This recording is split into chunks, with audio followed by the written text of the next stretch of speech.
Let the dead sleep. Let us pass. Every child near the route learns these words before they learn to read. Nobody remembers who wrote them. Nobody knows if they mean anything at all. And still, almost every pilot who enters the corridor says them quietly, once, under the breath, before the engines commit. The transport ship was called the Mira Ostia. Old. Slow. Dependable in the way old things are, not because they never fail, but because their failures are familiar. Her hull was the color of rust that had given up trying to become anything else. Her captain was a woman named Ewan Albrecht, 51 years old, who had run this same crossing for almost 2 decades. She was not running from anything. She was not running toward anything either. She was simply doing the work that paid for the next month, and the month after that. The cargo was nothing of consequence. Filtration parts. Seed stock. 3 crates of medical polymer for a clinic on the far side of the route that had been waiting 11 days already. Nothing worth a story, by most measures. But most days are not worth a story, and people live through them anyway. The Kakatok Route was not the fastest way through this sector. It was simply the only way that did not cost a month's fuel going around. So ships still crossed it, cautious, quiet, murmuring their small prayer, through a graveyard that had once been a battlefield, and before that, had simply been empty space, waiting for nothing in particular. The debris began an hour into the crossing.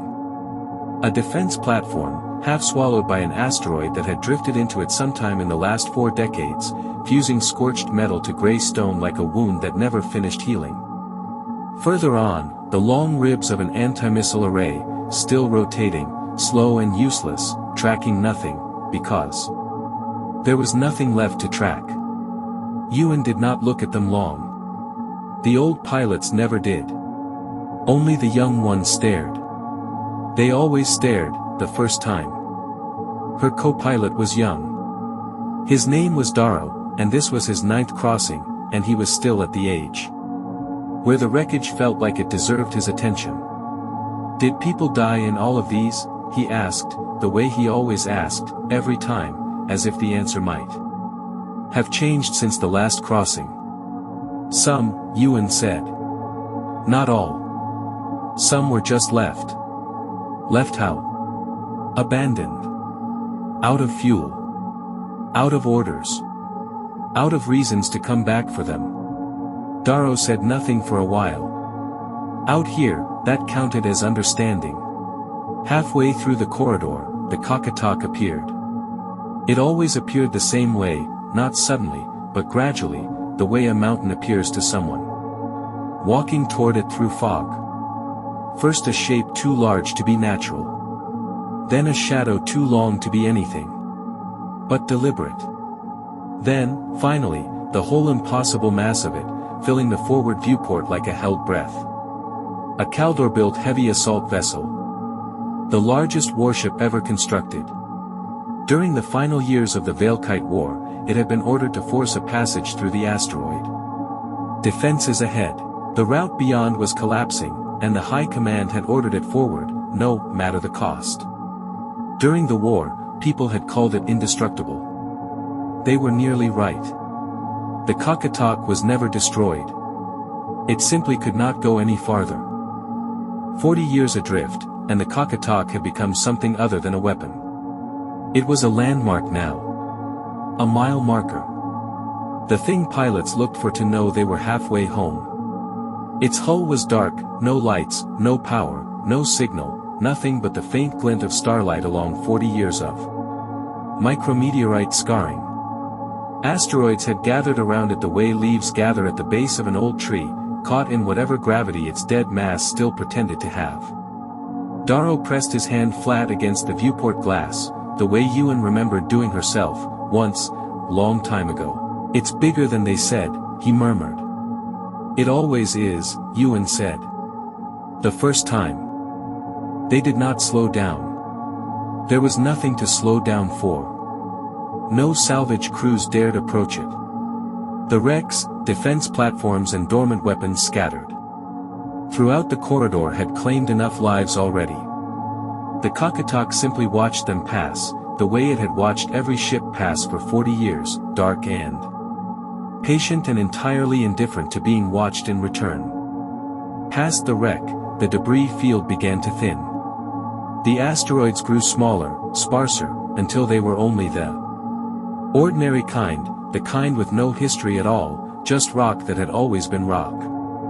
Darrow exhaled, the way young pilots always did, as if the corridor had been holding him instead of the other way around. "Why do we still come this way?" he asked. "There's a longer route. No wrecks. No platforms." Ewan considered this the way she considered most things, slowly, and without much need to be right. "Because the long way costs fuel we don't have," she said. "And because somewhere on the other side, there's a clinic waiting on 3 crates of polymer. That's it. That's usually it." They reached the far edge of the route 11 hours later. No alarms had sounded. No system had failed. Nothing dormant had woken to ask why it was being passed by yet again.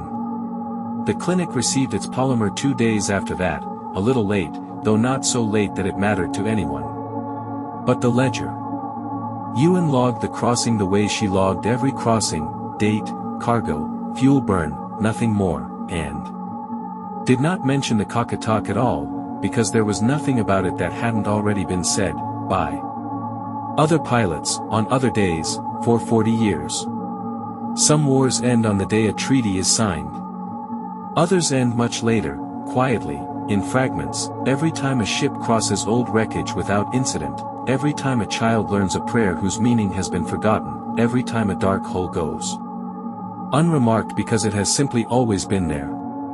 The Kakatok will not move again. It does not need to.